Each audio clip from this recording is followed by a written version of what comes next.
नमस्कार, मैं हूं दिव्या और आप देख रहे हैं आंखें न्यूज 24। आइए सबसे पहले नजर डालते हैं आज के मुख्य समाचारों पर। नमस्कार, मैं हूं दिव्या और आप देख रहे हैं आंखें न्यूज 24। बिहार सरकार के मंत्री अशोक चौधरी ने जदयू विधायक अनंत सिंह का एक वीडियो जो वायरल हो रहा है, जिसमें अनंत सिंह इलाज करने के लिए अस्पताल गए हुए हैं और उनका सिगरेट पीता हुआ वीडियो अब वायरल हो रहा है। अनंत सिंह अभी पुलिस के कस्टडी में है। इस पर अशोक चौधरी ने कहा कि यह वीडियो के बारे में कुछ कहा नहीं जा सकता है। वीडियो कब का है, कहाँ का है, कुछ कहा नहीं जा सकता। वीडियो और फोटो सोशल मीडिया के ज़माने में काफ़ी वायरल होता है, मगर कब का होता है कहा नहीं जा सकता है। कब का होता है, कब चल जाता है सोशल मीडिया के ज़माने में, ये तो। और मान लीजिए कि जेल जाने के कहीं पर पी रहे होंगे, हम लोग को जानकारी नहीं है ना, हम लोग फोटो देखे हैं। सर, एक बच्ची की देखिए उस पर नहीं, उस पर बहुत हाई तौबा मचाया जा रहा है। बहुत से विपक्ष के लोग अपने अपने तरीके से लोगों को बात को दिग्भ्रमित करने का प्रयास कर रहे हैं। पुलिस पूरी तरह से इस पर जांच कर रही है। हमारे सीनियर एसपी, हमारे आईजी, हमारी एसआईटी टीम पर भरोसा रखिए, सरकार पर भरोसा रखिए। बहुत जल्द 2-3 दिन के अंदर इसका उद्भेदन होगा। टीम जहानाबाद भी गई है, टीम यहाँ पर भी है, एसआईटी पूरी तरह से उनके सब चीजों को देख रहा है। सब सरकार बहुत जल्द पुलिस जो है वो आएगी और इस पर जवाब देगी। इसीलिए कोई चिंता करने, किसी को न बचाया जाएगा। और जिन लोगों ने भी इसमें लापरवाही व्यक्त की है उन सब के ऊपर कार्रवाई होगी। कांग्रेस आज प्रोटेस्ट कर रही है इसी को लेकर, कांग्रेस प्रोटेस्ट कर रही है इसी को लेकर, सरकार को घेर रही है कांग्रेस प्रदर्शन भी कर रही है, पुतला दहन कर रही है सरकार का। अरे कांग्रेस पार्टी के पास अब कुछ काम ही नहीं रह गया तो यही सब भी करेगा। जब पुलिस कार्रवाई कर रही है, जांच कर रही है, लगा हुआ है, जहानाबाद एसआईटी जा रहा है, सब कुछ कर रहा है, तो ये सब कोई ये वो सरकार नहीं है जो अपराधियों को संरक्षण देती है। 20 साल में एक भी ऐसी घटना नहीं हुई है जिसमें नीतीश कुमार की सरकार ने अपराधियों को संरक्षण, या जो लोग इस तरह के अपराध में लिप्त हैं उनको सरकार संरक्षण देने का काम कर रही है। फिर आपको क्यों पुतला दहन करने की आवश्यकता है? क्योंकि आपको अपना माइलेज चाहिए। जब सरकार खुद ही सजग है, हमारे नेता खुद ही संवेदनशील हैं, किसी की बेटी गई है, किसी की बेटी के साथ घटना हुई है, नीतीश कुमार कहते हैं कि पूरा बिहार मेरा परिवार है, तो नीतीश कुमार के लिए भी वो बेटी है। इसलिए चिंता करने की किसी को कोई आवश्यकता नहीं। हर सरकारी दफ्तर में कार्यक्रम अच्छी बात है ना, जनता का अफसरों के साथ इंटरेक्शन होगा, ज्यादा से ज्यादा लोगों का काम निष्पादित होगा। नितिन नवीन को आज राष्ट्रीय अध्यक्ष के रूप में नामांकन, प्रधानमंत्री समेत तमाम लोग हैं, बिहार पटना के हैं, क्या कहेंगे? नहीं, बहुत खुशी की बात है। नितिन नवीन जी न सिर्फ पटना के हैं, बल्कि वो हम जिस विधानसभा क्षेत्र में आते हैं, मैं उनका वोटर हूं और उन्होंने बहुत बड़ी कामयाबी हासिल की है। नमस्कार, मैं हूं दिव्या और आप देख रहे हैं आंखें न्यूज 24। सीतामढ़ी समृद्धि यात्रा कार्यक्रम के तहत मुख्यमंत्री नीतीश कुमार ने सोमवार को सीतामढ़ी के बेलसंड में कई योजनाओं का उद्घाटन और शिलान्यास किया। सीएम नीतीश कुमार ने 346 करोड़ रुपए से निर्माण होने वाली 41 योजनाओं का शिलान्यास और 208.12 करोड़ के लागत से पूरी हुई 26 योजनाओं का उद्घाटन किया है। इसके अलावा मुख्यमंत्री नीतीश कुमार ने जिले में क्रियान्वित विकासात्मक व कल्याणकारी योजनाओं की समीक्षा, निरीक्षण व जनसंवाद किया और सभी कार्यक्रम बेलसंड में आयोजित हुई। कार्यक्रम के दौरान सुरक्षा के तगड़े इंतजाम किए गए थे। नमस्कार, मैं हूं दिव्या और आप देख रहे हैं आंखें न्यूज 24। लोक जनशक्ति पार्टी रामविलास के विधायक और बिहार सरकार के मंत्री संजय सिंह नीट छात्रा की संदिग्ध मौत के मामले पर बयान दिया है। उन्होंने कहा कि इस घटना में दोषियों पर कार्रवाई होनी चाहिए और सरकार ने हाई लेवल जांच शुरू कर दी है। संजय सिंह ने कहा कि वह इस मामले को लेकर अपनी बात सरकार में रखेंगे। संजय सिंह ने कांग्रेस के द्वारा किए गए प्रदर्शन पर कहा कि अगर वे कुछ अच्छा कर रहे हैं तो उन्हें करना चाहिए, लेकिन इससे पहले उन्होंने कुछ नहीं किया। उन्होंने कहा कि इस तरह के मामले जो हॉस्टल से जुड़े हुए सामने आए हैं, उस पर सरकार आने वाले समय में कुछ ऐसे कार्य और निर्देश जारी करेगी ताकि इस तरह की घटना दोबारा ना हो। वहीं संजय सिंह ने नितिन नवीन को राष्ट्रीय अध्यक्ष बनने पर बधाई दी है और उन्होंने कहा कि कल तक उनके कैबिनेट में साथ रहने वाले नितिन नवीन आज राष्ट्रीय अध्यक्ष बन गए हैं और बीजेपी विश्व की सबसे बड़ी पार्टी है जिसके राष्ट्रीय अध्यक्ष नितिन नवीन बन रहे हैं। कोई भी दोषी हो उनको बख्शा नहीं जाना चाहिए। और जहां तक मुझे लगता है कि जिस समय ये घटना हुई उसके बाद लगातार सारे पदाधिकारी वहां पहुंच गए थे और परिजन किस पदक्षेप में कर रहे हैं ये देखने और जानने की जरूरत होगी। लेकिन मुझे लगता है कि इस घटना के तुरंत बाद जितने भी सीनियर पदाधिकारी हैं वहां पहुंचकर उन लोगों ने संज्ञान में लिया था और उस पर कार्रवाई भी किया है। बिहार सरकार की मंत्री लेसी सिंह ने कहा कि हाई लेवल की जांच हो रही है, जो भी दोषी होंगे वह भी बचेंगे नहीं, चाहे वो प्रशासन के क्यों ना हो। कांग्रेस द्वारा इस मामले को लेकर प्रदर्शन करने पर कहा कि कांग्रेस हो या विपक्ष हो, विपक्ष सोई हुई है, जनता के मुद्दे सुनने से उनको कोई मतलब है नहीं। नमस्कार, मैं हूं दिव्या और आप देख रहे हैं आंखें न्यूज 24। पटना के शंभू गर्ल हॉस्टल में नीट की छात्रा के साथ हुए मामले को लेकर अब सियासत भी गरमाई हुई है। आज कांग्रेस पार्टी की ओर से पटना में जोरदार विरोध प्रदर्शन किया गया। इस दौरान कार्यकर्ताओं ने मुख्यमंत्री नीतीश कुमार का पुतला फूका और सरकार के खिलाफ नारेबाजी की। प्रदर्शन में कांग्रेस के बिहार प्रभारी कृष्णा लावरू, प्रदेश अध्यक्ष राजेश राम समेत कई वरिष्ठ नेता शामिल हुए।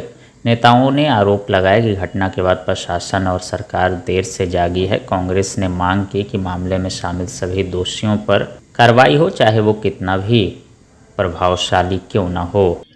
सरकार ने सबसे पहला काम एफआईआर को दबाने का काम किया है, जुर्म को दबाने का काम किया है। जब दबी नहीं बात तब एफआईआर लॉन्च हुआ है। ये आपके बदौलत, जनता के प्रेशर के दबाव में इस सरकार ने इस कांड का संज्ञान लिया है। अभी कहते हैं कि एसआईटी उन्होंने बिठाया है। बिहार की जनता भी देख रही है, आप भी देख रहे हो कि सरकार ने कितने एसआईटी आज तक बिठाए हैं और उस एसआईटी का परिणाम क्या है, कितने केस में न्याय मिला है। एसआईटी बिठाने से आप पल्ला झाड़ नहीं सकते। जनता भैया मांग सीधी सी है, बिहार की जनता को सुरक्षा दें।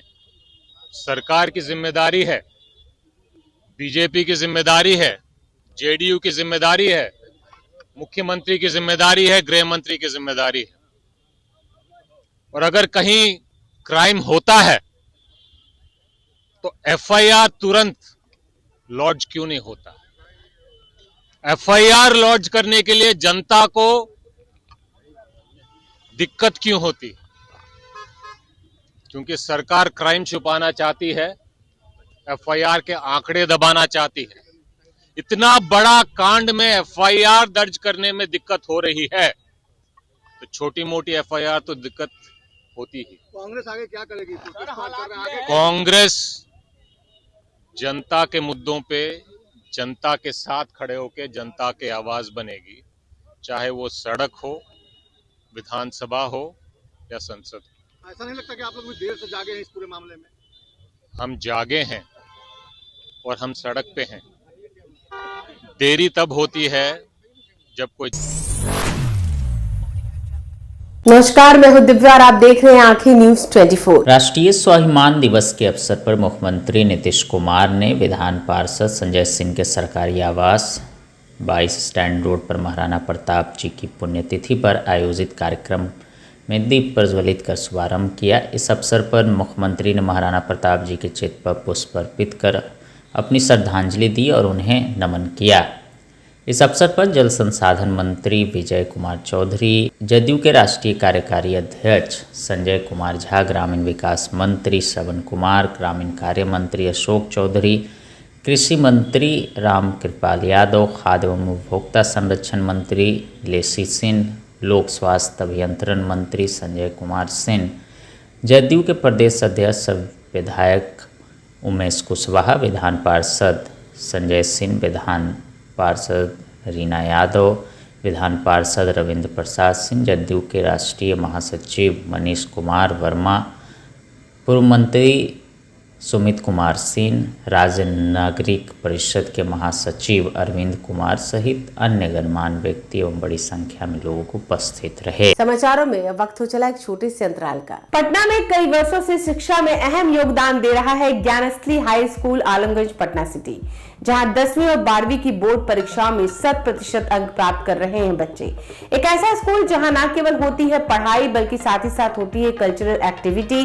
स्पोर्ट्स एक्टिविटी से जुड़े गेम्स, मैथ ओलंपियाड से लेकर साइंस ओलंपियाड, जहां बच्चों के लिए स्कूल कैंपस अत्याधुनिक सुविधाओं से लैस, छोटे बच्चों के लिए वाहन और ट्रांसपोर्ट की विशेष सुविधा।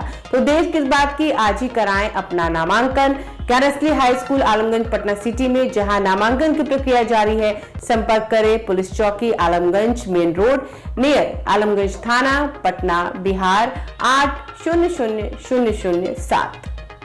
ब्रेक के बाद आपका फिर से स्वागत है। नमस्कार, मैं हूं दिव्या और आप देख रहे हैं आंखें न्यूज 24। पटना समेत बिहार में सोमवार और मंगलवार को कोहरा छाए रहने के आसार हैं। हालांकि अधिकतम और न्यूनतम पारे में विशेष बदलाव नहीं होगा। सुबह और शाम के समय लोगों को ठंड का एहसास होगा, लेकिन दिन में धूप खिली रहेगी। रविवार को सुबह के समय पटना सहित प्रदेश के 20 जिलों में मध्यम से घने स्तर का कोहरा छाया रहा। राज्य में सुबह के समय सबसे कम दृश्यता 50 मीटर गया जी में दर्ज की गई। वहीं प्रदेश भर के न्यूनतम तापमान में वृद्धि दर्ज हुई। रविवार को 21 जिलों का न्यूनतम तापमान 10 डिग्री सेल्सियस के नीचे रहा। सबसे कम 5 डिग्री राजगीर में और सर्वाधिक 27 डिग्री तापमान कैमूर में रहा। पटना में सोमवार धूप निकलने के आसार हैं। रविवार को राजधानी का अधिकतम तापमान 23.2 और न्यूनतम 9.6 डिग्री दर्ज किया गया। इधर मुजफ्फरपुर जिले में दिन के साथ ही अब रात का तापमान सुधरने से कनकनी में कमी आई है। अधिकतम तापमान सामान्य से काफ़ी ऊपर पहुंच गया है। हालांकि न्यूनतम तापमान बढ़ोतरी के बावजूद अभी भी सामान्य से नीचे बना हुआ है। मौसम विज्ञान विभाग के मुताबिक सोमवार को भी सुबह की धूप खिलने के आसार हैं। पूसा स्थित ग्रामीण मौसम विज्ञान केंद्र के नोडल पदाधिकारी डॉक्टर ए के सत्तार ने बताया कि पिछले 3-4 दिनों से पछुआ हवा की गति में कमी आई है। इस पूरे सप्ताह मौसम और अधिक खुशनुमा रह सकता है।